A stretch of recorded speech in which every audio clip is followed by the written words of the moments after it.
Bonjour et bienvenue. Je suis Nathalie, la fétisseuse d'essence et thérapeute holistique. J'espère que tu as passé un doux temps des fêtes.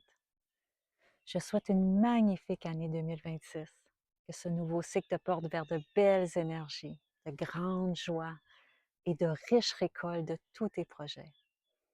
Sois porteur d'une multitude de bulles de bonheur à vivre avec saveur et gratitude. Hmm. Aujourd'hui, j'ai envie de te partager un peu de mon vécu du moment et surtout de t'offrir un moment de pause, un espace sacré pour regarder où tu en es et où ton cœur souhaite aller. On avance souvent dans la vie en mode automatique, à courir d'une intention à l'autre sans vraiment prendre le temps de s'arrêter. Et pourtant, faire un bilan conscient et créer un tableau de visualisation, c'est un acte profondément transformateur. Ça fait plusieurs décennies que je crée des tableaux de visualisation.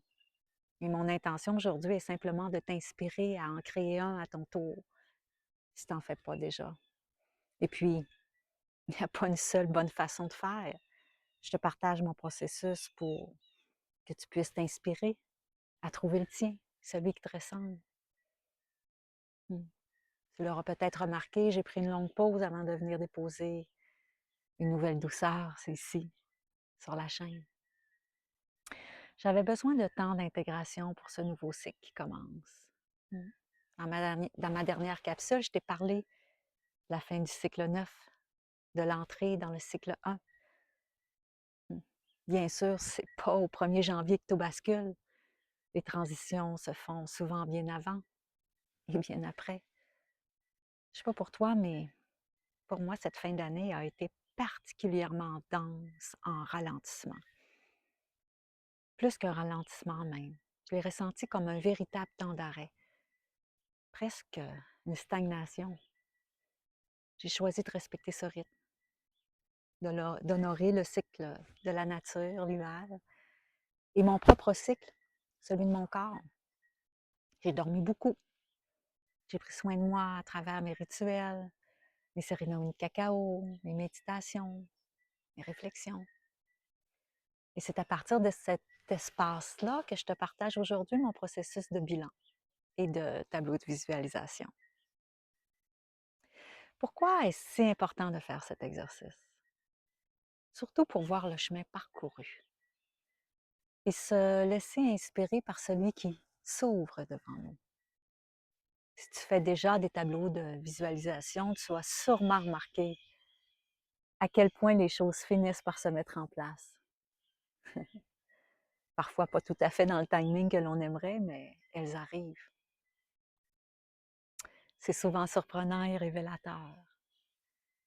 Faire un bilan et un tableau de visualisation aide à clarifier d'où l'on vient et où l'on va. Faire un bilan, c'est pas juste se juger. C'est pas dresser une liste de réussites ou d'échecs.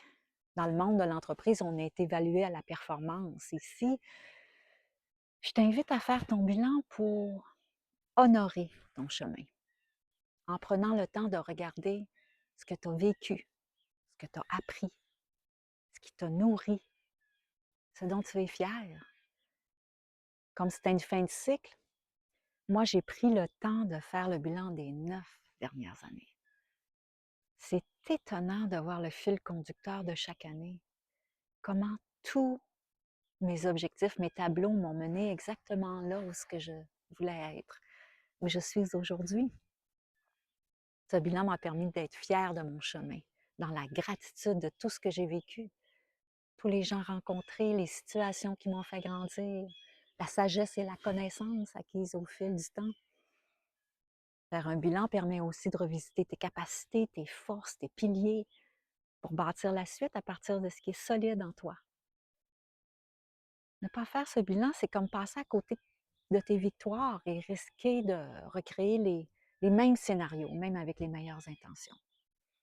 Et parfois, si un objectif est difficile à atteindre, c'est peut-être parce qu'il est trop grand pour le moment ou qui ne nous correspond pas vraiment.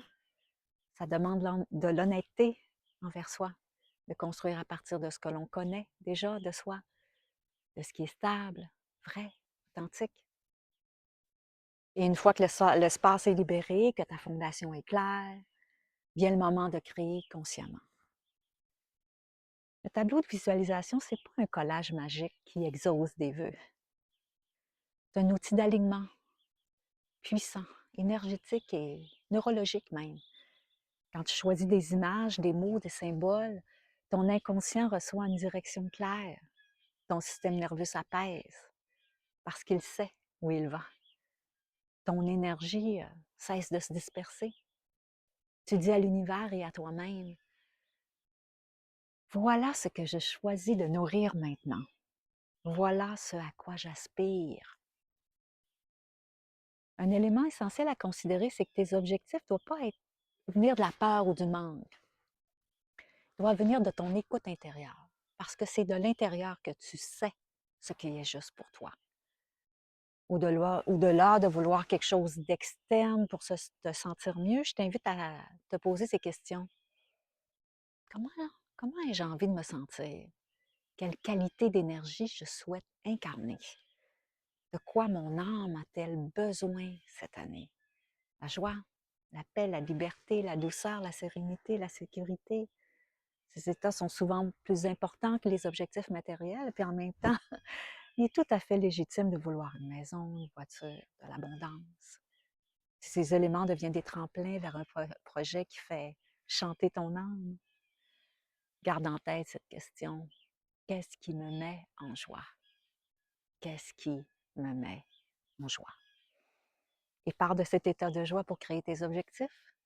Ce sont eux qui naissent de l'intérieur. C'est une façon plus intuitive de faire ton tableau de visualisation. Pendant longtemps, moi, j'ai bâti mes tableaux à partir du rationnel. Je regardais ce que je voulais accomplir, faire. Ma santé, ma famille, mes finances, ma vie professionnelle. Aujourd'hui, cette façon de faire a profondément évolué. Je crée désormais mes tableaux à partir d'un espace beaucoup plus intuitif. Donc, après avoir fait mon bilan, j'aime utiliser mes jeux d'oracle comme des guides. Non pas pour prédire, mais plus pour ouvrir des pistes, des ressentis, des directions. Je choisis des images, des symboles, des mots qui résonnent profondément en moi, puis ceux qui me mettent en joie, comme je le disais plus tôt. Et puis, je construis mon tableau à partir de cette vibration-là. Il m'arrive aussi de choisir une image, un symbole unique qui représente l'énergie de mon année.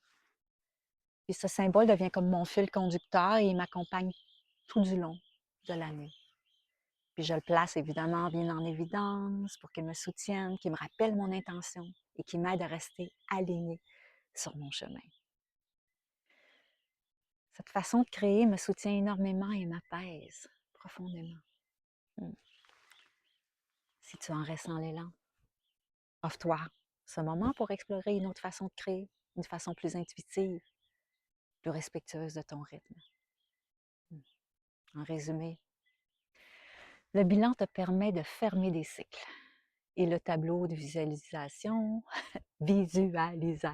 te permet d'ouvrir des portails. Ensemble, ils créent un passage conscient entre l'ancien et le nouveau. C'est un rituel d'alignement, une danse entre la mémoire et l'intention. Peut-être que ce que je te partage aujourd'hui vient de réveiller ta propre façon de créer, celle qui est déjà vivante en toi. Offre-toi ce moment. Moi, j'adore ce temps que je passe avec moi-même, surtout dans des espaces de ralentissement. Et rappelle-toi, il n'y a pas de limite, même en février, même en mars, tout est juste. Prends un carnet, une bougie, un cacao. Permets-toi d'être pleinement présente à ta vie. Parce que tu n'es pas ici pour survivre, encore moins pour subir. Tu es ici pour créer, incarner et rayonner ton essence. Merci de t'être offert ce moment de douceur. Si tu ressens besoin d'accompagnement pour t'aider à clarifier ce qui te met en joie, réserve un appel découverte sur mon site. Merci pour ta présence et à bientôt pour une nouvelle capsule là, où ton essence se remet à briller.